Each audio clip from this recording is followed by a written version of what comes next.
Welcome to the third segment of the Battle of Midway Podcast. Today, we will learn about the differences in tactics and technology between the Japanese and U.S. Navy.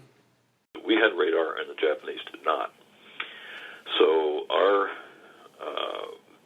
radar detection of incoming Japanese strikes was invaluable for determining where to send fighters, and the whole fighter direction idea was also growing at the same time. You have a lot of things growing at the same time, a lot of development being brought to fruition, and the use of radar and directing fighters here and there to catch the incoming planes. The Japanese didn't have that.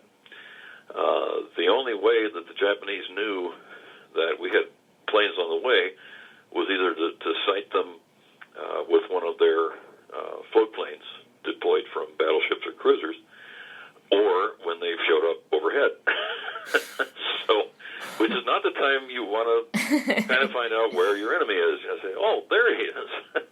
And he's in his dive ready to drop bombs, which is not good. So, the key advantage we had there was, of course, the radar. And all three of our carriers had it. The Yorktown, Enterprise, and Hornet all had radar, as did the cruisers that were supporting them. So there was quite a bit of radar in operation on our side, able to detect the incoming forces. Let's see, I think that covers the leaders. Let's see, significant disagreement on strategy or tactics. The problem that the Japanese had was, of course, Midway itself was the object of the attack of the whole Japanese operation. So they sent in an airstrike against Midway, which was detected on the way in by radar, as well as the patrolling PBY flying boats, the consolidated Catalinas that were based at Midway. And so the air battle at Midway itself was essentially the Marine fighters, Wildcats, and Buffaloes, which were the predecessors of the predecessor aircraft in the fighter squadrons. Buffalo was kind of a heavy airplane, kind of like a barrel with wings. It was not very successful on, say, for the U.S. Navy or for the U.S. Marines. Export versions to the Finns were extremely successful, and British export versions were also successful in the Malaya campaign and down there.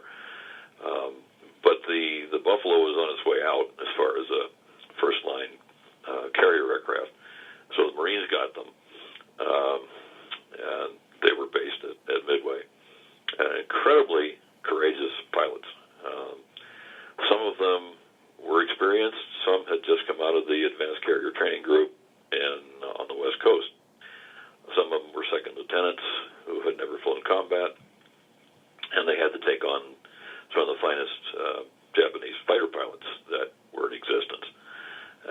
It was not a good match, but the incredible heroism of the Marine pilots, I think, should be emphasized again and again. It wasn't all for nothing. So the Japanese, the key Japanese pilots within the bomber groups were actually taken out by the Marine pilots flying the Buffaloes and the Wildcats. They hit the key leaders, damaged some aircraft, and generally made a nuisance of themselves. I mean, to the Japanese, there was a very swirling dogfights and just an incredible scene over Midway is taking place.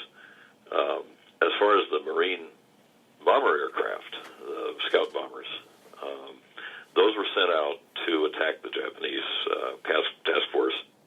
They did not succeed in making any hits, and they lost several planes in the attack, and were very, very badly cut up.